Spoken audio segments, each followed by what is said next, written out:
And I would say 2 words: thank you. When I think about losers, people who teach, people say teachers need to, I bet they like getting away from students. I hated the last day of school because I would miss those kids. And then when I realized they're going to walk out of this class and I'll see them a lot as time goes on, but it's never going to be exactly the same as it is right now today. And that's what keeps me going in this business.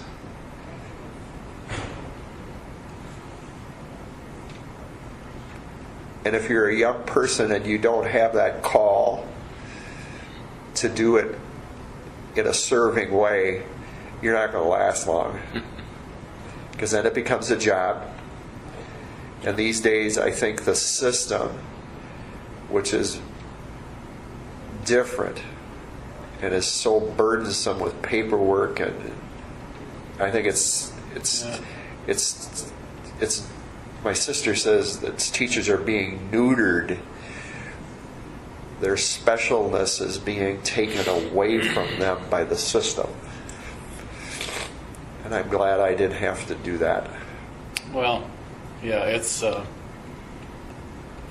from talking to people that are still in the business, and some of the things that comments they make to you, you understand that it's not quite the same collegial atmosphere that we used to have, and they're not as rich in gaining benefits from those things as we did. Yeah. Well, when Paul Schramm was coaching sophomore basketball, Susie wanted to go out to all the games. And she knew that I would go to all the games. She was not teaching at Western Dubuque at the time. She was teaching at Leo. So she and I would always ride to the sophomore games together with our boys. They didn't have kids yet. So all of a sudden, my students at Western Dubuque started to call her Mrs. Smith. And it's that we just helped each other. We lived together.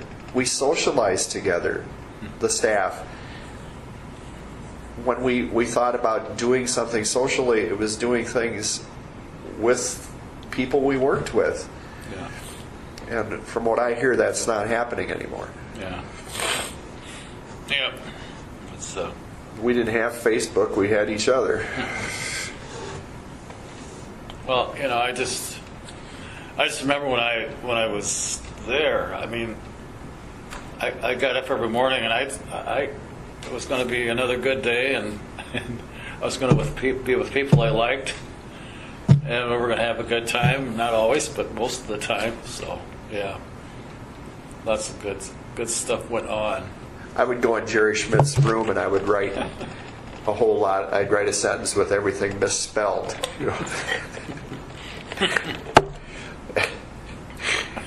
And one day, I had a reputation of being a prankster.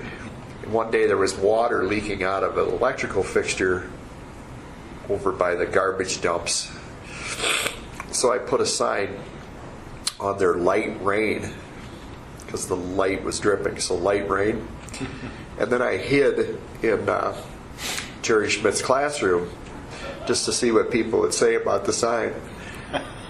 And students went by and they said, well, he's got to be here somewhere, so.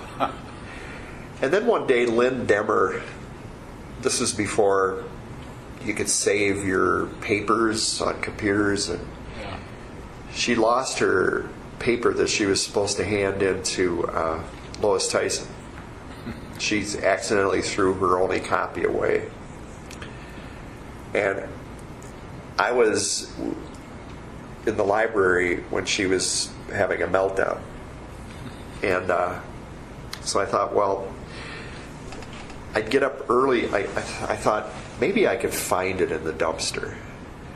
Because Lois had a lot of paper, so if I found Lois's wastebasket, because the wastebaskets had already been emptied for some reason, so I wore grubby clothes to school and got in the dumpster as students were walking in the building.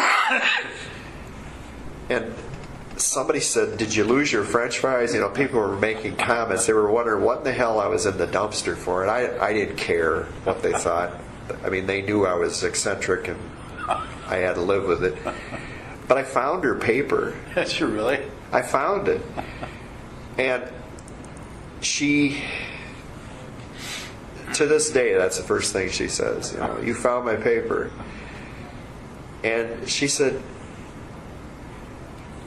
"Would you do that for everyone?" And I said, "Well, probably." I said, "But now that I think about it," I said, "I can remember when you were in my class, I was never, ever for 1 second upset with you. You treated me really well. And it's time now for me to pay you back for being so nice to me." And I found it. So those are Yeah. special memories. And then one time, Terry, I just keep thinking of things that happened out by that garbage dump, because that was my entrance into the main building. And Terry Gedkin was loading tables one morning. They were heavy, and they probably had to take him up to Farley or something. Every table he put on, it was getting harder and harder because they were heavier. So I helped him. And some teacher who I won't mention said to me during lunch, "That was pretty you did something pretty unprofessional this morning." And I said, "Well, I need a little help. What was it?" "Well, you were helping that man put those tables on that truck. That's not your job." And I said, "I taught Terry Gedkin in 7th grade. We've been friends ever since. And if it's wrong to help a friend, then I was wrong and unprofessional. Good one.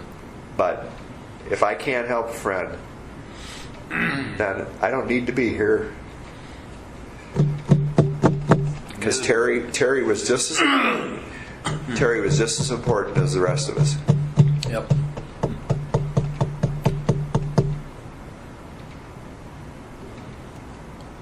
You think of some crazy things people do, but I do stuff too. Last summer, I went to a Cub Brewer game, and they were passing out these figures.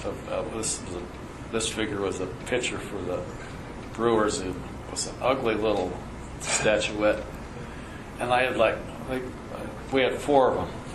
Anyway, I took them home, and so what I've been doing, if we have a get together at somebody's home, I'll take one along, and I'll look. People have knick-knack shells, Sure.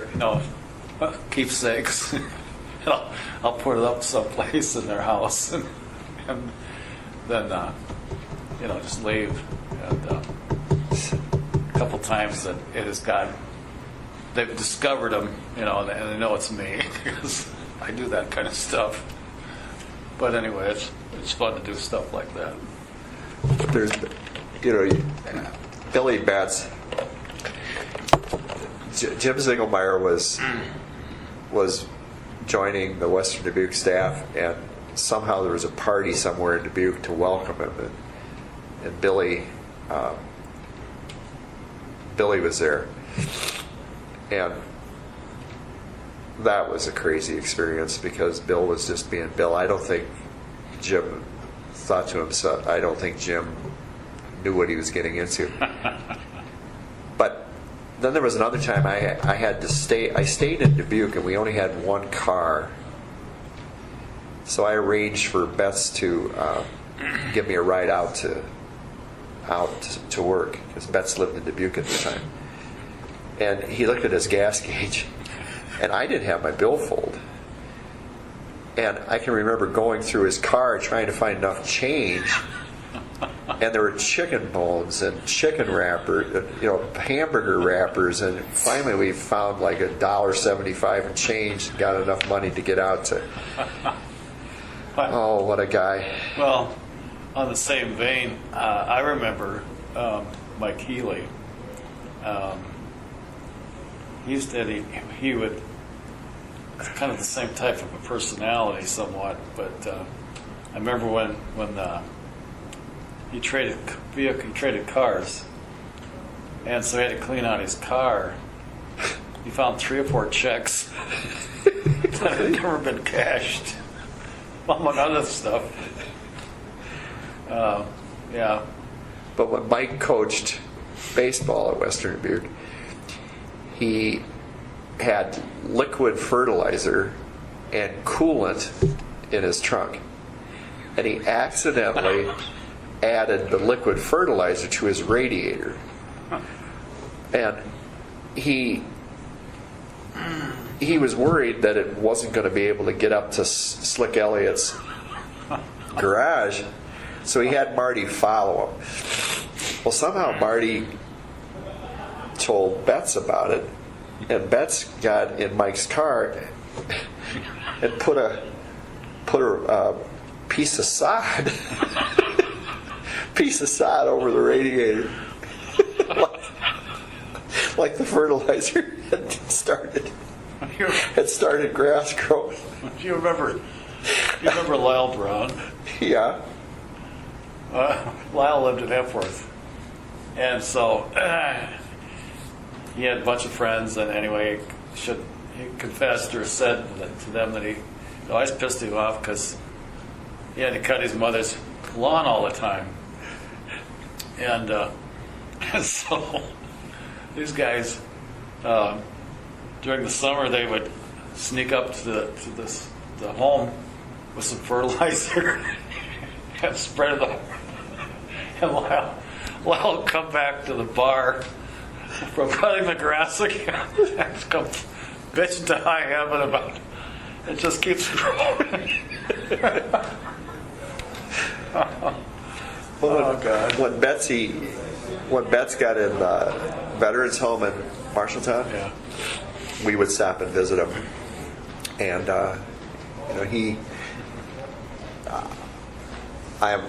Yep, that's fine. I'm going to be in this all day, so just drop it off with Ann or in my mailbox. All right. Bring it over here, whatever. All right. Okay. I don't remember ever getting it, but did it come in school mail or? But I emailed it to you yesterday, right? got I it. attached it? Yeah. I have it. I'll get it Okay. done. Sounds good. No problem. Okay. But he was physically not able to get around very well. But to try to make the best of it, he would just go around talking to people. Yeah. Which is what he did really well. What a gifted person. Did you get moved? Huh? Did you get moved? Yep, I just have one closet left empty. So, and that one's probably going to sit for a couple of days.